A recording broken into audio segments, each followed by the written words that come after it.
Hello guys, audio UPSC के नए current affairs episode में आप सभी का स्वागत है। आज का हमारा टॉपिक है एमपी लैड्स।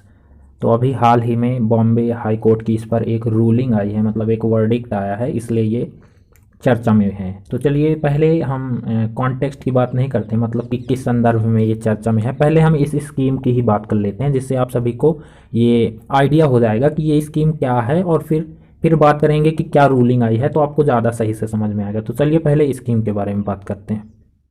तो स्कीम का जैसे कि आप नाम ही पढ़ रहे हैं कि एमपी लैड्स नाम है। एमपी लैड्स मतलब member of parliament local area development scheme. Local area development मतलब जो मेंबर हैं पार्लियामेंट के, सांसद हैं, वो अपने क्षेत्र पर डेवलपमेंट कार्य करना चाहें अगर, तो उसके लिए ये स्कीम है। और ये स्कीम लॉन्च हुई थी 1993 में। और इस स्कीम के अंतर्गत क्या होता है कि कोई भी सांसद अपने क्षेत्र में अगर डेवलपमेंट का कार्य करना चाहता है तो उनको 5 करोड़ रुपए हर साल दिए जाते हैं इस डेवलपमेंट के कार्य करने के लिए, रिकमेंडेशन के लिए। बेसिकली उनको पैसा नहीं दिया जाता, बल्कि वो अपने क्षेत्र में जाके रिकमेंड कर सकते हैं, मतलब सलाह दे सकते हैं कि इस एरिया पर डेवलपमेंट के लिए कार्य करिए। 5 करोड़ तक की सलाह दे सकते हैं कि कोई भी स्कीम 5 करोड़ तक का सीलिंग हो सकती है, लेकिन ये सलाह होती है, ना कि मतलब जरूरी नहीं है कि उनकी ये बात मानी ही जाए, लेकिन काफ़ी हद तक ये जरूरी होता है कि वो अगर सलाह दे रहे हैं तो ज़रूरी है ही है। तो इस कारण ये एमपी लैड्स स्कीम काफ़ी महत्वपूर्ण स्कीम है, और ये fully government funded India scheme है। इसका मतलब ये है कि इसको पूरी तरह से केंद्र सरकार फंड करती है, मतलब राज्य सरकार का कोई योगदान नहीं है। पहली बात, जब एमपी है तो केंद्र सरकार को ही फंड करना चाहिए, लेकिन लोकल एरिया में आखिरकार डेवलपमेंट हो रहा है, तो कंफ्यूजन हो सकता है कि कहीं राज्य सरकार का भी तो कुछ योगदान नहीं होता है। तो ये पूरी तरह से government of India funded scheme है। तो और जैसे कि मैंने बताया कि 5 करोड़ रुपए तक का ग्रांट दिया जा सकता है, कि 5 करोड़ तक का आप वर्क करवा सकते हैं, रिकमेंडेशन दे सकते हैं। और सबसे ज़रूरी बात यह है कि ये किस मिनिस्ट्री के अंतर्गत इंप्लीमेंट होती है। अक्सर एग्जाम्स में यही सब पूछा जाता है। आपको अगर कभी भी एग्जाम में मतलब कोई भी टॉपिक आप पढ़ रहे हैं तो हमेशा मिनिस्ट्री का नाम कभी भी मत भूलिए। तो ये मिनिस्ट्री है स्टैटिक्स एंड प्रोग्राम इम्प्लीमेंटेशन, जैसा कि नाम से ही पता चल रहा होगा, प्रोग्राम इम्प्लीमेंटेशन मिनिस्ट्री है और स्टैटिक्स मिनिस्ट्री। तो ये एक प्रोग्राम है, स्कीम है, इसका इम्प्लीमेंटेशन करना है, तो कौन सी मिनिस्ट्री करेगी? Ministry of statics and programme implementation. इस मिनिस्ट्री का काम है पॉलिसी फॉर्मुलेशन करना, फंड को रिलीज करना। अब जैसे सांसद खुद तो ही उनके पास पैसा नहीं रहता, वो बल्कि केंद्र सरकार को सलाह देते हैं। केंद्र सरकार का मतलब इस मिनिस्ट्री को, ये मिनिस्ट्री जो है statics and programme implementation ministry है, इसको सलाह देते हैं कि आप फंड रिलीज करिए जिस भी संदर्भ में हम कार्य करवाना चाहते हैं, या फिर ये मिनिस्ट्री मॉनिटर करती है अगर फंड रिलीज कर दिया तो उसका मैकेनिज्म कैसा होगा, किस तरह से कार्य प्रणाली होगी, इसके लिए भी मतलब पूरी तरह से ये मिनिस्ट्री ही इम्प्लीमेंट करती है स्कीम को। और इस मिनिस्ट्री के अंतर्गत कुछ विशेष प्रावधान भी हैं, जैसे कि वो अगर सांसद कोई रिकमेंडेशन दे रहे हैं तो उनको कम से कम 15% उस रिकमेंडेशन का एससी एरियाओं के संबंध में, जहां एससी कम्युनिटी के लोग रहते हैं, उनके लिए ये फंड प्रेस्क्राइब करना होगा। जितना भी, जैसे मान लीजिए 100 लाख या फिर 1 करोड़ रिलीज कर रहे हैं, तो उनको कम से कम 15 लाख रुपए एससी कम्युनिटी के क्षेत्रों पर खर्च करने होंगे, और 7.5 लाख रुपए, क्योंकि 7.5% एसटी कम्युनिटी के लोगों के ऊपर खर्च करना होगा। तो ये 7.5 लाख रुपए होगा किसका? 1 करोड़ रुपए का, 100 लाख का। अगर 5 करोड़ होता है तो ये राशि और बढ़ जाएगी। तो आपको ये याद रखना है कि एससी के संदर्भ में 15% कम से कम, जरूरी नहीं है कि ये सीलिंग है, ये कम से कम की बात हो रही है, आप एक्स्ट्रा भी खर्च कर सकते हैं। लेकिन अगर जो कहीं भी आप रिकमेंडेशन दे रहे हैं, मतलब सांसद कहीं भी रिकमेंडेशन दे रहे हैं कि हमारे एरिया में कार्य करिए, तो कम से कम उनको 15% एससी के लिए और 7.5% एसटी पॉपुलेशन के एरिया के लिए रिकमेंडेशन देना पड़ेगा। और इसके साथ ही कुछ ट्रस्ट और सोसाइटी होती हैं जो काम करती हैं वेलफेयर के लिए, तो उनके लिए 75 लाख रुपए की सीलिंग तय की गई है, ताकि उनको इंकरेज किया जा सके।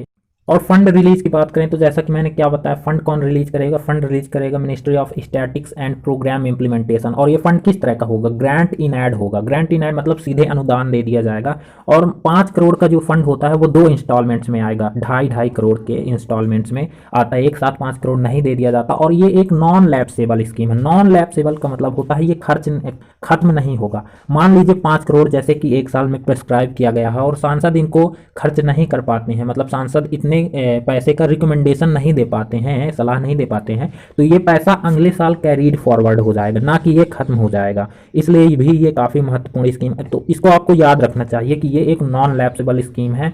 और सबसे महत्वपूर्ण बात ये है जो मैंने बताया कि सांसद का रोल होता है वो रिकमेंडेटरी रोल है। इसका मतलब वो केवल सलाह देते हैं, जरूरी नहीं कि उनकी सलाह को माना ही जाए, लेकिन आमतौर पर उनकी सलाह मानी ही जाती है। और ये सलाह वो किसको देते हैं? सबसे पहले वो मिनिस्ट्री को देते हैं, और जिस राज्य के वो सांसद हैं उस राज्य को देते हैं, जहां पर मतलब जरूरी नहीं है वो किसी राज्य के सांसद हों।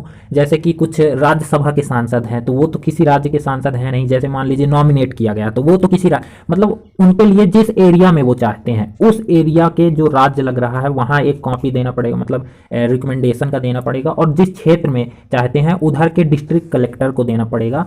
तो इस तरह से ये गतिविधि आगे बढ़ती है। तो जब ये कार्य होता, मान लीजिए सैंक्शन कर दिया गया कि उनकी बात मान ली जाती है कि ये यहाँ आप सही कह रहे हैं तो यहाँ हमको कार्य करना है, तो जितने भी कार्य हो रहे हैं उनमें से कम 10% कार्यों को डिस्ट्रिक्ट की जो अथॉरिटी होती है उसको जाकर चेक करना होगा, इंस्पेक्ट करना होगा कि ये कार्य सही से हो रहे हैं कि नहीं, कम से कम 10% कार्यों को। तो ये भी काफ़ी महत्वपूर्ण है। अब जैसे रिकमेंडेशन की बात करें कि ये एमपीज कहाँ कहाँ रिकमेंडेशन दे सकते हैं कि हमारे क्षेत्र में करिए कि कहाँ करिए, तो मान लीजिए कोई लोकसभा का एमपी है तो वो जहाँ से चुनकर आया है वो केवल उस एरिया के लिए रिकमेंडेशन दे सकता है और कहीं और के लिए नहीं दे सकता। मान लीजिए मैं सतना में रहता हूं तो सतना के जो एमपी हैं वो केवल सतना के लिए ही रिकमेंडेशन दे सकते हैं कि हमारे एरिया में ये कार्य करवाइए आप। और अगर कोई दूसरे एरिया का एमपी है तो वो दूसरे एरिया में रिकमेंडेशन देंगे। और जैसे राज्यसभा के एमपी होते हैं तो वो पूरे राज्य से चुनकर जाते हैं, तो इसलिए वो उस राज्य में कहीं भी बोल सकते हैं कि इस एरिया में करिए।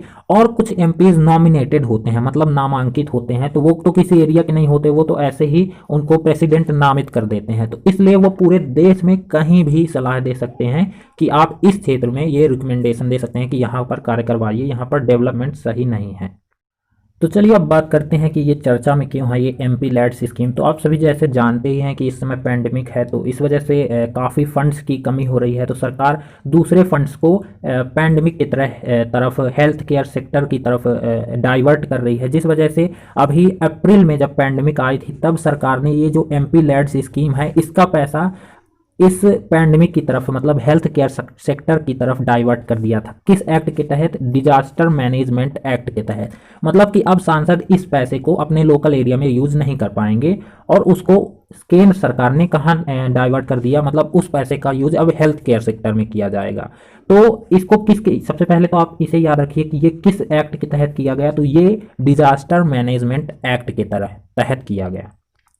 तो यहाँ पर सबसे बड़ा क्वेश्चन ये था कि कई लोगों ने इसके खिलाफ पेटिशन डाल दिया था बॉम्बे हाई कोर्ट में कि आप कैसे फंड को डाइवर्ट कर सकते हैं, क्योंकि ये फंड तो एमपी लैड्स स्कीम के लिए है, मतलब लोकल एरिया में डेवलपमेंट के लिए है, और आप इसको डाइवर्ट कर देते हैं। तो अभी बॉम्बे हाई कोर्ट की रूलिंग आई है कि क्योंकि कोविड-19 चल रहा है तो इसलिए इस फंड को केंद्र सरकार इधर पर डाइवर्ट कर सकती है। मतलब केंद्र सरकार, मतलब बॉम्बे हाई कोर्ट ने केंद्र सरकार के पक्ष में निर्णय दिया है कि आपने जो किया है वो सही किया है, और जो डिजास्टर मैनेजमेंट एक्ट का सहारा लिया है ये भी सही है। मतलब मेन क्वेश्चन ये था कि क्या केंद्र सरकार डिजास्टर मैनेजमेंट एक्ट के तहत ये काम कर सकती है, तो हाँ वो ये काम कर सकती है, ऐसा बॉम्बे हाई कोर्ट ने कहा है। और ये एक्ट की पावर्स के अंतर्गत है, मतलब केंद्र सरकार के इस एक्ट के तहत है ये कार्य, मतलब ये सही कार्य किया गया है। तो इस कारण ये अभी हाल ही में चर्चा में था, तो आपको ये अच्छे से याद रखना चाहिए। एमपी लैड्स स्कीम वैसे भी ये लोकल एरिया से संबंधित है, तो आपको इस पर उत्सुकता भी होनी चाहिए कि ऐसी भी कोई स्कीम है जिसके तहत सांसद विभिन्न तरह के कार्य के लिए अपना वो दे सकते हैं रिकमेंडेशन। इसीलिए आपने देखा होगा कभी कभी जब कार्यक्रम होते हैं, कोई सामाजिक कार्यक्रम होते हैं, तो सांसदों को बुलाया जाता है और फिर उनसे एक वचन पत्र लिखवाया जाता है कि आप हमारे एरिया में डेवलपमेंट के लिए फंड रिलीज करवाइए। तो वो फंड किस तरह से रिलीज, वो फंड यही फंड है जो ये 5 करोड़ रुपए पर ईयर, ये भी याद रखिए ये 5 करोड़ पर ईयर की बात हो रही है, मतलब कि 5 साल में 25 करोड़ रुपए। इसके तहत सांसद रिकमेंडेशन देते हैं कि हाँ इनके क्षेत्र में कार्य करिए, इसलिए उनको बुलाया जाता है। तो आशा करता हूँ कि आप सभी को ये वीडियो काफ़ी इन्फॉर्मेटिव लगा हो। इसी के साथ फिर मिलेंगे नए टॉपिक के साथ, तब तक के लिए खुश रहिए, धन्यवाद।